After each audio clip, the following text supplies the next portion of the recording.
Pas simple de s'y retrouver parmi les différents types d'eau disponibles à la consommation. Eau du robinet, eau de source ou eau minérale naturelle. Aucune ne se ressemble. Pour faire un rapide comparatif entre toutes les eaux que nous pouvons boire au quotidien, nous avons rencontré un hydrogéologue, le professeur Bernard Blavou. Professeur, quelles sont les caractéristiques de chacune de ces eaux ?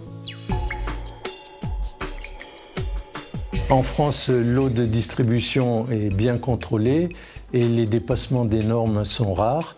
Ils concernent souvent les nitrates et les pesticides. Les eaux embouteillées, eau de source et eau minérale naturelle sont obligatoirement d'origine souterraine. Elles ne peuvent subir aucun traitement. Elles sont donc saines d'un point de vue microbiologique et appartiennent à un gisement naturellement protégé.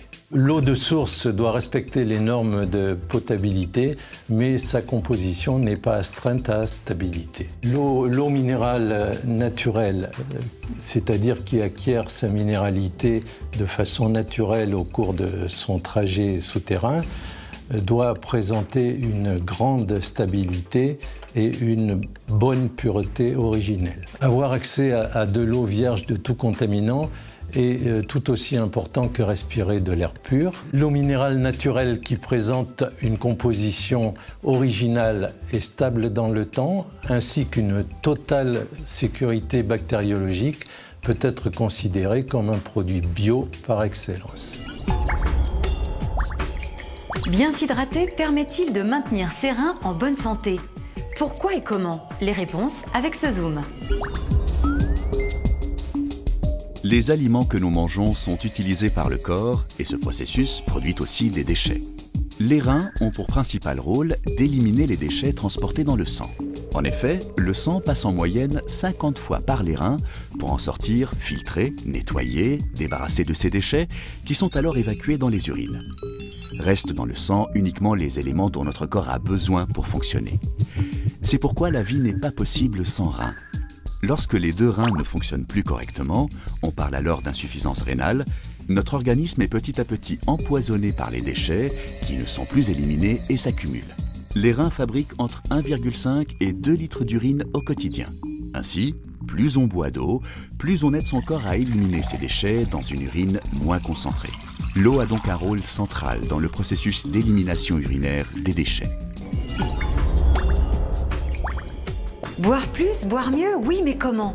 Et comment retrouver le plaisir de boire de l'eau pour ceux qui en ont perdu le goût?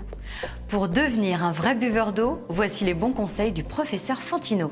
Avoir un objectif de consommation quotidienne et le répartir harmonieusement sur l'ensemble de la journée. Pour cela, avoir des repères basés soit sur le nombre de verres, soit sur la bouteille.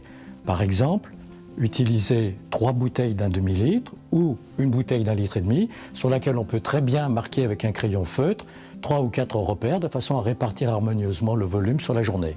Boire dès que la soif se fait ressentir. Si la soif n'est pas au rendez-vous, boire à petites gorgées jusqu'à ce que le verre ou que la bouteille repère soit vide. Pour le plaisir de boire, varier le goût de l'eau en y ajoutant par exemple une rondelle d'orange ou un petit peu de jus de citron ou quelques feuilles de menthe. Il faut aussi boire de l'eau à bonne température, ni trop chaude, ni trop froide, environ entre 15 et 18 degrés.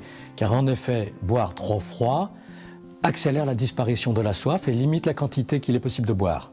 Il faut se rappeler que les réserves d'eau de l'organisme étant très limitées, l'apparition de la soif est la preuve que l'on est déjà déshydraté et qu'il convient donc de corriger ce déficit en buvant une quantité d'eau suffisante. Voilà, le Flash Info spécial hydratation c'est terminé, mais je ne vous quitterai pas avant de vous rappeler que chaque jour, il faut boire régulièrement. Quel que soit votre âge, votre sexe, votre condition physique, ou que vous soyez à la maison ou au travail, pendant vos loisirs ou vos activités sportives, l'hydratation est essentielle. Et c'est encore plus vrai quand il fait chaud. Bref, buvez de l'eau en quantité suffisante tout au long de la journée. À bonne hydratation, bonne santé!